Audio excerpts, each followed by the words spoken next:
देखिए, यह UP board की परीक्षा में हर साल प्रश्न पूछा जाता है कि भारतेंदु हरिश्चंद्र जी का जीवन परिचय देते हुए उनकी रचनाओं का उल्लेख कीजिए। आप देखेंगे पेपर में तो हर साल आया, 2018, 17, 16, 15 हर साल आया है।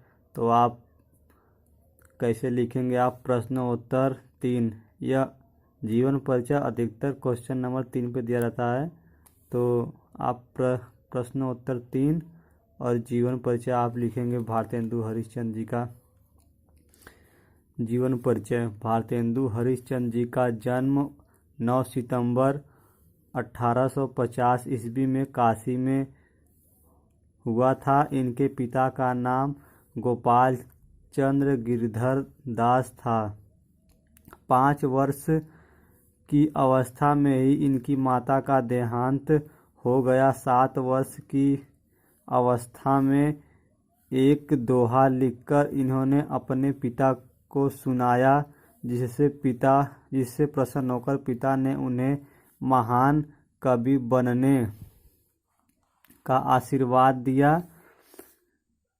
जब इनकी आयु 10 वर्ष थी तब इनके पिता इस संसार से विदा हो गए। इन्होंने घर पर रहकर मराठी, बंगला, संस्कृत तथा हिंदी भाषाओं का ज्ञान प्राप्त किया। इसके बाद इन्होंने क्वींस कॉलेज में प्रवेश लिया, किंतु काव्य रचना में रुचि के कारण इनका मन अध्ययन में नहीं लगा। इन्होंने कॉलेज छोड़ दिया।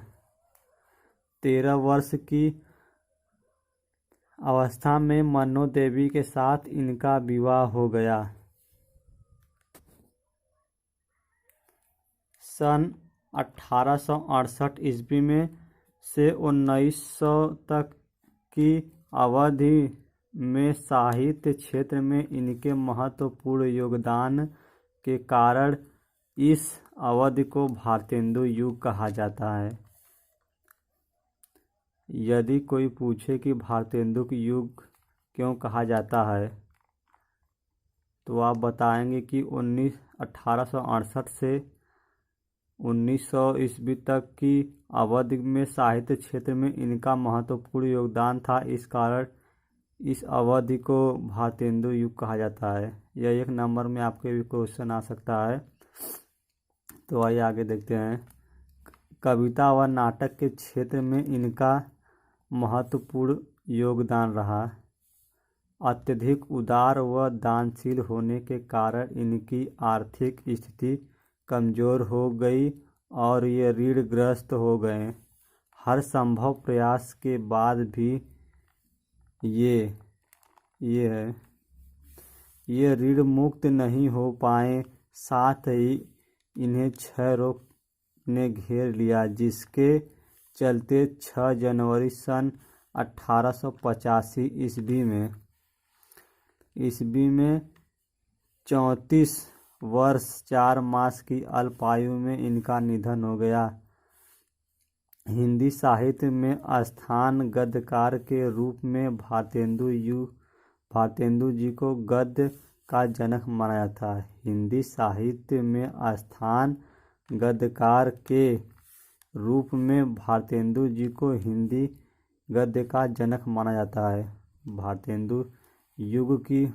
भारतेंदु जी की प्रमुख रचनाएं तो काव्य में भारत वीणा, प्रेम सरोवर, प्रेम माधुरी, प्रेम फुलवारी और बहुत से हैं, पर इतना एग्जाम में पर्याप्त है। बहुत ज़्यादा 3 ठो लिखना पड़ता है एग्जाम में।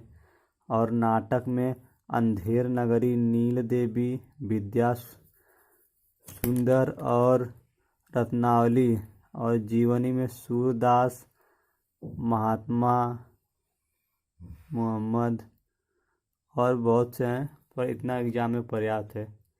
यदि आपको और किसी भी जीवन परिचय किसी का चाहिए तो आप कमेंट कर सकते हैं।